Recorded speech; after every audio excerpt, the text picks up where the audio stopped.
ఒక్క ప్రయాణం, వందలాది మంది ప్రయాణికులు, అందరి గమ్యస్థానం ఒక్కటే. ప్రతి ప్రయాణం వెనుక ఎన్నో కలలు, ఎన్నెన్నో ఆశలు, మరెన్నో ఆశయాలు, మరికొన్ని బాధ్యతలు అన్నీ కన్ను మూసి తెరిచేలోపే మంటల్లో మసైపోయాయి. భర్తతో కొత్త జీవితం ప్రారంభించాలనుకున్న నవవధువు, లండన్లో కుటుంబంతో కలిసి జీవించాలనుకున్న వైద్యుడు, పర్యటన కోసం వెళ్తున్న తోబుట్టువులు, ఇలా ఒకరా ఇద్దరా వందలాది జీవితాలు ఆ ప్రయాణంలోనే ముగిసిపోయాయి. తమ గమ్యం లండన్ కాదు, మృత్యువు అని చివరి నిమిషంలోనూ గ్రహించే సమయం కూడా వారికి లేకపోయింది. తమ వారికి చివరి చూపు దక్కకుండా బూడిదైపోయిన ఒక్కొక్కరిది ఒక్కొక్క కథ. కాలం రాసిన ఆ విషాదాంతంలో ప్రతి కథ మనకు కంట తడిపెట్టిస్తున్నదే. అహ్మదాబాద్ విమాన ప్రమాద ఘటన వందల కుటుంబాల్లో విషాదం నింపింది. విమాన పైలట్ కెప్టెన్ సుమిత్ సబర్వాల్కు 8200 గంటల పాటు విమానాలను నడిపిన అనుభవం ఉంది.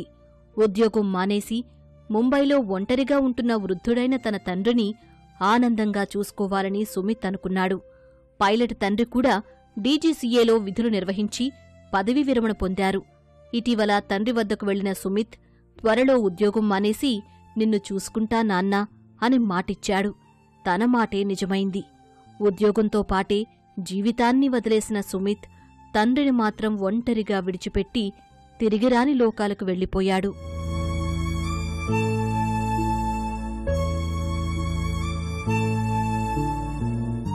కూలిన విమానానికి ఫస్ట్ ఆఫీసర్గా వ్యవహరించిన క్లైవ్ కుందర్ తల్లి ఎయిర్ ఇండియాలో విమాన సహాయకురాలిగా విధులు నిర్వర్తించి రిటైర్ అయ్యారు. ప్రస్తుతం అతడి తల్లిదండ్రులు సిడ్నీలోని తన సోదరి దగ్గర ఉన్నారు. కుమారుడి మరణవార్త తెలుసుకున్నవారు కన్నీరు మున్నీరయ్యారు.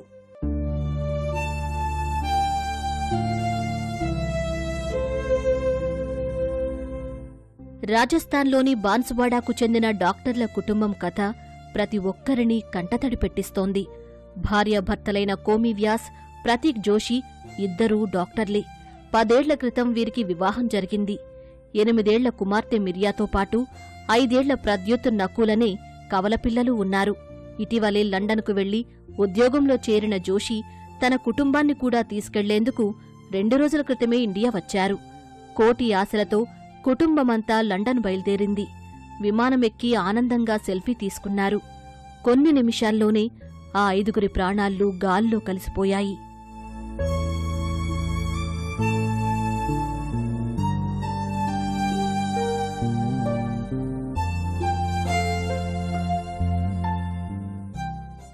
రాజస్థాన్లోని ఖుష్బూ కన్వర్కు జనవరి 18న రాజ్ పురోహిత్తో వివాహం జరిగింది.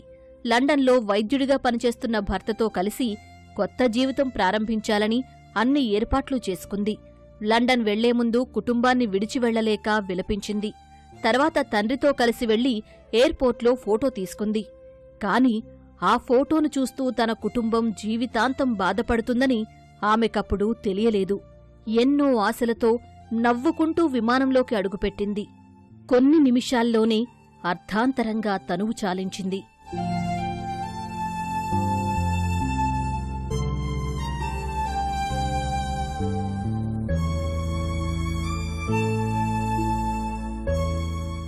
మణిపూర్కు చెందిన 22 ఏళ్ల జ్ఞాతోయ్ శర్మ ఎయిర్ హోస్టెస్గా పనిచేస్తోంది.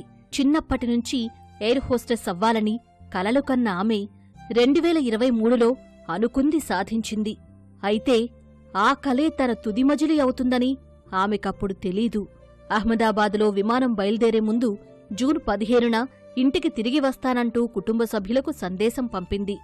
మణిపూర్కు చెందిన ఎయిర్ హోస్టెస్ లామ్ నుంతమ్ సింగ్ సాంది కూడా అదే కథ.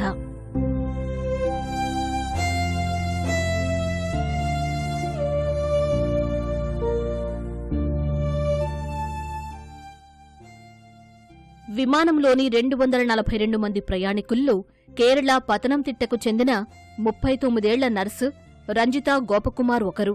లండన్లో నర్సుగా పనిచేస్తున్న ఆమె సొంత ఇంటి నిర్మాణం కోసం కొన్ని రోజుల క్రితమే కేరళకు వచ్చారు. 2 పిల్లలు, తల్లిని అందులో చూసుకోవాలని రంజిత కలలు కంది.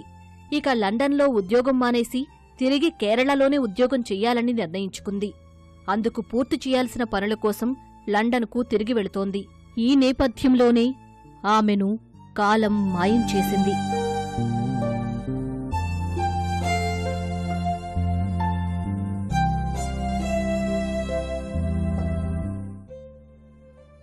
నిశ్చితార్థం చేసుకునేందుకు గుజరాత్కు వచ్చిన భూపతి పటేల్తో పాటు ఉన్నత విద్య కోసం లండన్ వెళుతున్న అన్నా చెల్లెళ్లను విధి వంచింది. లండన్కు వెకేషన్ కోసం వెళుతున్న అక్కా చెల్లెళ్ళు రూపల్ పటేల్, నాన్సీ పటేల్ మృత్యువుడికి చేరుకున్నారు. కినాల్ మిస్త్రీ, మనీషా తాపా, అపర్ణ, రోషిని, రమేష్ భాయ్, రిద్ది, సింగ్సాన్, లాభూబెన్ ఇలా ఒక్కరు కాదు, ఇద్దరు కాదు, వందలాది కుటుంబాల్లో జూన్ 12వ తేదీ విషాదం నింపింది.